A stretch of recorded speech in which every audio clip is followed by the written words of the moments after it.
Metabolism बोलते हैं। Second आता है कैटाबॉलिज्म।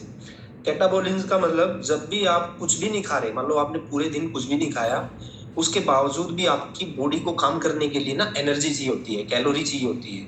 जैसे कि आपको श्वास लेने के लिए भी कैलोरी चाहिए होती है, आपकी जो नर्व्स काम करती है, आपकी जो बॉडी काम कर रही है, आपका दिल धड़क रहा है, उसको काम करने के लिए एनर्जी चाहिए होती है, कैलोरी चाहिए होती है। उस दौरान जो हमारी कैलोरी बर्न होती है उसको बोलते हैं हम रेस्टिंग मेटाबॉलिज्म। तो दो तरह के मेटाबॉलिज्म हो गए, एक तो डाइजेशन एब्जॉर्प्शन वाला, दूसरा रेस्टिंग मेटाबॉलिज्म।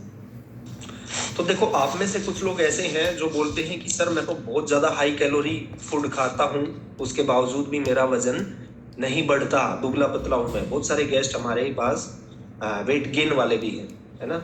उनका क्या होता है, उनका मेटाबॉलिज्म ना थोड़ा सा स्ट्रॉन्ग होता है, मेटाबॉलिज्म उनका ज्यादा काम करता है, इसलिए ऐसा होता है।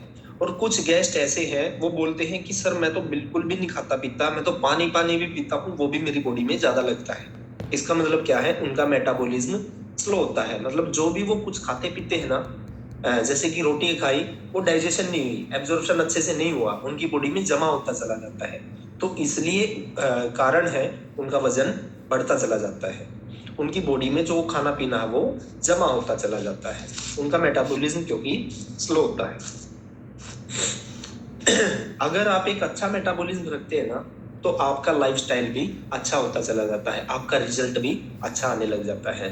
तो अच्छे मेटाबॉलिज्म को रखने के लिए, मेंटेन रखने के लिए और लंबे समय तक मेटाबॉलिज्म अच्छा बनाए रखने के लिए आपको कुछ चीजें करनी पड़ती हैं, कुछ चेंज करना पड़ता है अपनी बॉडी में। उनकी हम बात करते हैं आज थोड़ा सा। सबसे पहले तो अगर आपने अपना मेटाबॉलिज्म अच्छा रखना है तो प्रोटीन डाइट इंटेक बढ़ानी पड़ेगी। देखो हर डाइट में प्रोटीन हमारा जरूरी होता है, क्योंकि डाइट में प्रोटीन क्या काम करता है, हमारी सबसे पहले तो मसल्स को बढ़ाता है और दूसरा रिकवर करता है। जैसे मान लो अभी आप सबने एक्सरसाइज करी है, एक्सरसाइज करने के दौरान आपकी बॉडी में थकावट भी आई है, आज आपने जुम्बा एक्सरसाइज करी है ना, जुम्बा म्यूजिक के साथ डांस भी किया है, एक्सरसाइज भी की है, उसको हम जुम्बा बोल देते हैं। तो जब आपने जुम्बा किया तो उस दौरान आपकी बॉडी थकावट में आ गई, लेकिन जब आप अब शेक पियोगे 7:30-8 बजे, 7:15 बजे, तो जब आप प्रोटीन इंटेक करोगे तो वो आपकी बॉडी को रिकवर कर देगा, है ना, तो एनर्जी लेवल बढ़ जाएगा। तो प्रोटीन जब आप पीते हो तो उसको डाइजेस्ट करने में हमारी बॉडी की मेहनत लगती है थोड़ी सी, है ना। नॉर्मल फूड हम खाते हैं उसको पचाने में मेहनत कम लगती है, लेकिन जब हम प्रोटीन खाते हैं ना तो प्रोटीन को पचाने में हमारी बॉडी को और ज्यादा मेहनत करनी पड़ती है। जब बॉडी ज्यादा मेहनत करेगी तो क्या होगा, एनर्जी लगेगी उसमें, और एनर्जी कहाँ से मिलती है, कैलोरी से मिलती है, और कैलोरी ज्यादा बर्न होती है तो उसको हम क्या बोलते हैं, मेटाबॉलिज्म बोलते हैं, है ना। तो हमें प्रोटीन डाइट बढ़ानी है ताकि हमारा मेटाबॉलिज्म अच्छा हो सके। दूसरा point, eat small and frequent meal. मतलब हमने छोटी छोटी मील खानी है और बार बार खानी है। हम कितनी बार मील खाते हैं, दिन में 5 बार खाते हैं। नॉर्मल इंसान कितनी बार खाते हैं, 2 बार खाते हैं। कारण मैं बताता हूँ, आपने छोटी छोटी मील खानी है लेकिन लो कैलोरी वाली खानी है, हाई कैलोरी वाली नहीं खानी, लो कैलोरी वाली छोटी छोटी मील खानी है। देखो जब भी आप कुछ खाते हो तो सबसे पहले उसको चबाते हो, हाँ, उसके बाद वो खाने की थैली में चला जाता है, फिर खाने की थैली में मैश होता है, फिर वो छोटी आंतों में चला जाता है, फिर वो बड़ी आंत में चला जाता है, वेस्ट मटेरियल।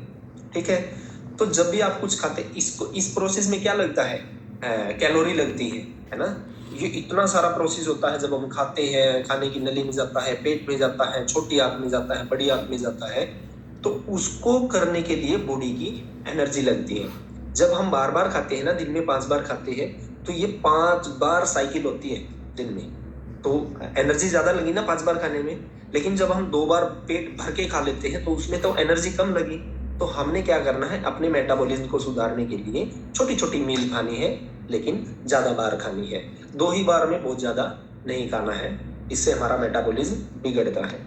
तीसरा, हमने कुछ खाने में मसाले भी ऐड करने हैं। जैसे दोपहर में हम सभी लंच करते हैं तो उसमें मसाले बेकार तरह के ऐड नहीं करने, उसमें मसाले करने हैं जैसे कि लौंग, इलायची, दालचीनी और तेज पत्ता जैसे मसाले जब हम ऐड करते हैं वो भी हमारी कैलोरी को बर्न करने में हमें सहायक होते हैं। लौंग हो गया, दालचीनी होगी, तेज पत्ता हो गया, इलायची होगी, ये हमारे मेटाबॉलिज्म को फास्ट करने में हमारी मदद करते हैं। ठीक है। फिर अगला पॉइंट आता है सिटिंग जॉब्स। आप में से बहुत सारे लोग जॉब करते हैं, जॉब में आप जाते हो, सारा दिन बैठे रहते हो, कंप्यूटर पर काम करते रहते हो या ऑफिस में काम करते रहते हो, तो उस दौरान हम 5-6 घंटे लगातार बैठे रहते हैं, जिससे हमारा मेटाबॉलिज्म बिगड़ता है। हमने क्या करना है, हर 45 मिनट के बाद या 1 घंटे के बाद 4 से 5 मिनट के लिए वॉक करनी है, या फिर आप ऑफिस में ऊपर काम करते हैं तो सीढ़ियों से नीचे उतरना है, वापस जाना है, 2-3 राउंड आप लगा सकते हो, जिससे आपकी हार्ट बीट तेज होगी। हार्ट बीट तेज होने के बाद आपकी बॉडी एनर्जी कंज्यूम करेगी और आपका मेटाबॉलिज्म फास्ट होता चला जाएगा।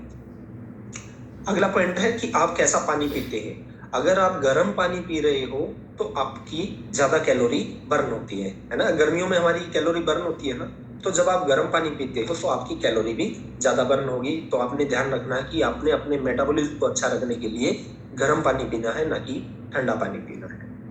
उसके बाद आता है enhance weight training. Weight training को बढ़ाना है, वजन वाली एक्सरसाइज करनी है, जैसे कि विनुष मैम कराती है, दुपट्टा के साथ कराती है।